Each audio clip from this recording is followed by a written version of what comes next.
My name is Cynthia Neale, and I'm the author of the Irish Dresser series, 4 novels set during the time from the Great Hunger in Ireland to the late 1870s in New York City.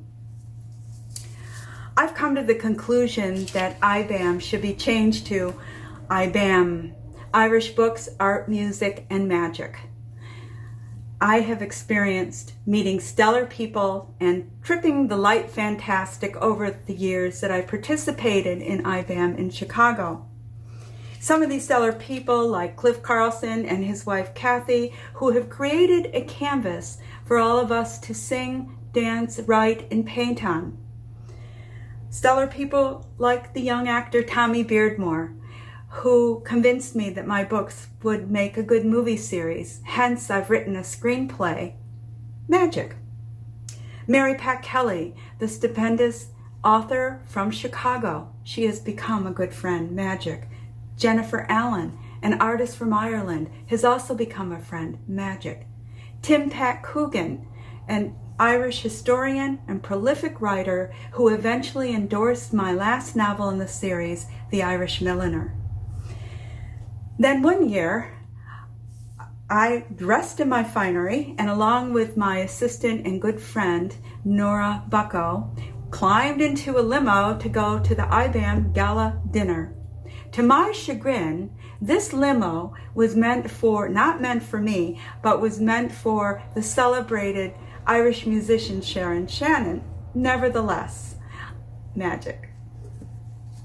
And so this evening, I'm dressed in some fancy attire, fashion that could have been worn by my character, Norah McCabe, in the 1800s.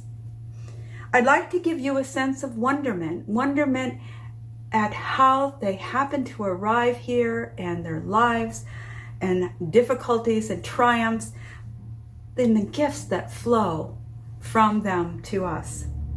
After writing the first 2 books, I learned that there was a real Norah McCabe who came from Ireland to New York City. And after trying to find a publisher for my first book, The Irish Dresser, I nearly gave up. And then I read a book, Surplus People by Jim Rees, that gives the account of thousands of immigrants who left County Wicklow to North America. And in this book are the names of some of the families and the ships they traveled on. And one of the families was Neale, the same as my last name, my married last name. And one of their children is the same age as Norah, 14 years old. And the ship was called the Star. And I had already chosen the name of the ship, the Star. And the author said to me, "Don't quit trying to find a publisher for your novel, for your ancestors are whispering in your ears to tell their stories." Well, indeed they were shouting, but I had no idea who my Irish ancestors were. 16 years later, after this first book was published, I learned that my Irish ancestors did come from Ireland during the famine. My great-great-grandmother, Mary Frances Sheridan, arrived in New York City from Ireland at age 14, the same age as my character, Norah. William Faulkner said, "The past is not dead and buried. It is not even past." As I research history has already been written on my life. History is already written on your life. We are the sum of our ancestors, and we're like old tomes. For we carry hunger, crusades, murder, hope, light, love, and perhaps a call to tell their stories. Maya Angelou said, "We need to haunt the house of history and listen anew to the ancestors' wisdom." And so I have, and I continue to listen. So magic, yes. But behind the magic are the skeletons in the closet and the hard bones of labor to honor and tell these stories, thus freeing ourselves in some way. It was written in the London Times during the height of the Irish famine, 1849. An Irishman in Connemara will soon be as rare a sight as a Red Indian on the shores of Manhattan. Over 1 million people perished and over 2 million emigrated to North America and Great Britain in a 10-year period. My protagonist, Norah McCabe, along with her family, flee Ireland and arrive in New York City, where 5,000 ships arrived in 6 years. 5,000 ships in 6 years, which is 300 ships a day. Norah arrives in a country that spews nearly as much hatred and prejudice against the Irish as the British had in her own country. In the Sun newspaper in New York City, it was written, if every Irishman killed an African and was hung for it, America would be a great nation. If every Irishman killed an African and was hung for, America would be a great nation. This is the world Norah McCabe lives in. This is the world where my ancestors, your ancestors, lived in. The country, I should say. As I Irish danced in a pub in Rochester, New York over 16 years ago, I glanced at the old Irish dresser poster that is on the wall of nearly every Irish pub in America and in Ireland. I imagined Norah McCabe hiding in the bottom of the dresser and dreaming of food, dreaming of fairies, dreaming of a better life. Eventually, Norah travels, hidden away inside the bottom of the dresser, to America. So this first book, The Irish Dresser, takes place mainly in Ireland and on the ship, the Star, coming to America.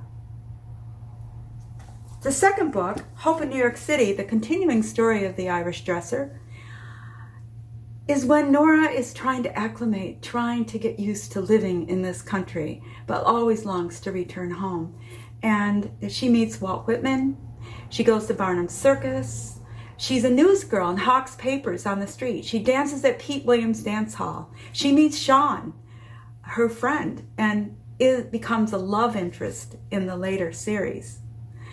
And Sean had come from Ireland a few years before, so he knows the ropes and tries to encourage her. And he can't understand why she would like to go back to Ireland, because he's doing fine, he thinks. But he's a boy, and he's been there a few years. Sean pulls my hands away and leans closer to me from across the table. What is it that possesses a girl to want to go back to the blackened potatoes and destitution of her country?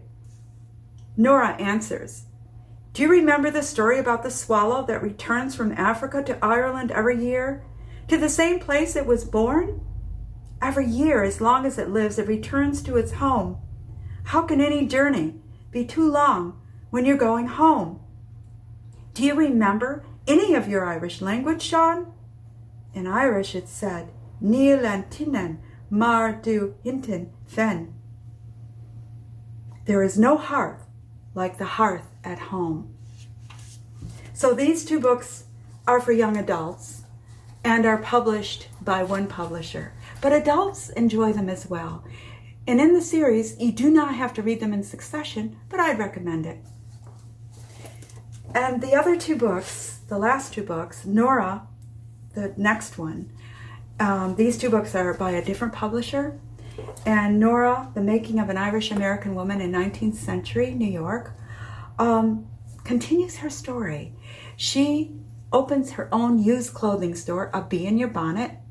She gets involved with a rebel and in a clandestine affair to raise money for the Young Ireland movement to help free Ireland from British rule. There are a lot of real historical people in this novel. There's a shipwreck, there's romance, and of course Sean continues to be in this novel, and Sean would be Tommy Beardmore, the actor. The last novel, The Irish Milliner, the continuing story of the Irish, the making of an Irish-American woman in 19th century New York. And in this story, she sells her used clothing store and she studies to be mentors with a Boston milliner to become a milliner. And she gets involved in the Underground Railroad and she makes hats for the women escaping slavery. Her best friend is Elizabeth Jennings, a real historical person who was like the first Rosa Parks, who refused to get off a trolley car. And when she refused to get off, she was pushed off and eventually Frederick Douglass represented her, and they won the case, and thereafter African Americans could ride public transportation if they behaved. So they're friends. She meets a new love interest, Edward Knox, who is the son of Charles Knox, the famous hat maker, and he serves in the 69th Regiment. She goes to Gettysburg after the battle, and she nurses. She makes friends with a Confederate soldier. There's a lot that happens in this book, and I can't say that there's any particular book I love more than the other. I do love them all, and I hope you will too. I want to leave you with a quote that I write in the covers of my books. Hope dances in the darkness and believes in the lover who casts light at our feet. Keep dancing in this darkness of the pandemic. And next year, I hope to see you at IBAM. And we can do what Yeats said. We'll foot it all the night, weaving olden dances, mingling hands and mingling glances, till the moon has taken flight. Can you imagine that? Mingling hands, mingling glances. Thank you.